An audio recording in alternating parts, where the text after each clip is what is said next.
Hey guys, Dr. Novo DPT here at my local Mount Juliet Anytime Fitness. Just pushing some weight, trying to forward some muscle.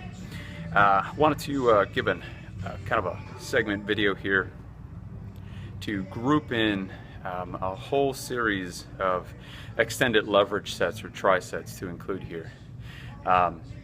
If we follow that understanding of the principle of overload, we know that we can force muscles to grow if we meet two or one of two criteria. One is mechanical load, right? Lots of mechanical tension placed on the muscle. That follows the principle of overload.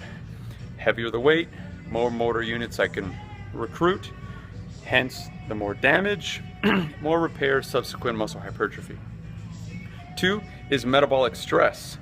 If I can find a way to produce heavy amounts of metabolic stress, my body will respond, right, with the cascade of hormones, growth hormone, testosterone, IGF-1, and decrease certain hormones such as myostatin in order to help me to build muscle.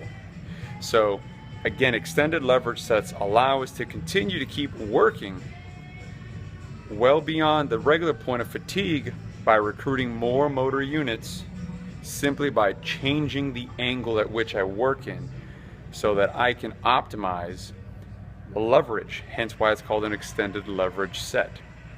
Alright, so in this video we're going to cover a recap of biceps throughout its full range of motion, recap of triceps, or actually I'll introduce triceps and its full range of motion, and we may include a couple other ones as well. But I hope you like this video, and you can go ahead and like it in the bottom and leave any comments. Thanks. Happy lifting. In this diagram, you can see the bell-shaped curve marked by the center of the X. That would be the point of peak torque, or where you can produce the most force. Typically, it's about 90 degrees in relation to gravity. You'll see in this image, taken from a study that was done by the TheraBand company, looks at the same phenomenon of the bell-shaped curve, noted with increasing in joint angle and increasing in tension. On the right-hand side, you can see the different colored tension bands that they have, and also some weights. I believe it's a 5 and a 10-pound weight that they use. But nonetheless, though, what we're watching here is that as we approach this 90-degree position, mind you, this is one taken from a shoulder. I think this was a press, but honestly, it really doesn't matter. Most muscles represent this same strength curve. That once you achieve that peak position, which is typically 90 degrees in relation to the line of pull. This doesn't necessarily mean always gravity, because this also can be respected with either a pulley system or the tension band itself. But as you reach that 90 degree of line of pull to the joint angle, you reach peak torque. So in understanding that, you can manipulate where in the range of motion of that one joint you would like to elicit that 90-degree peak torque. Okay, so like last time, this is starting off with a incline bicep curl. I believe this bench is positioned somewhere relatively around maybe 60 degrees. This is allowing for an earlier motion, or an earlier moment to be created, right? An earlier moment arm or torque to be created along the long head of the bicep as my hand is in a supinated position.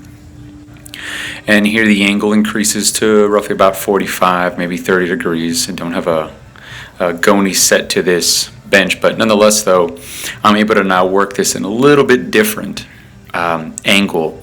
And again, going up in weight, basically respecting the assistance of the change in leverage to allow me to continue to keep working and working harder, as that same weight would undoubtedly get easier as I move up into this position. I have to meet that demand with a heavier weight. Now, that tricep could be done all on its own, and this tricep could then be performed afterwards. So this is now moving the arm. Mind you, this is not a silver bullet. This can also be performed on a preacher curl bench, and could be done without dumbbells, could be done with a barbell. It's just an example to give you in terms of how to continue to work that bicep through an extended leverage set throughout its range of motion. So my arms now are in front of the body, right, roughly about maybe 80 degrees of shoulder flexion.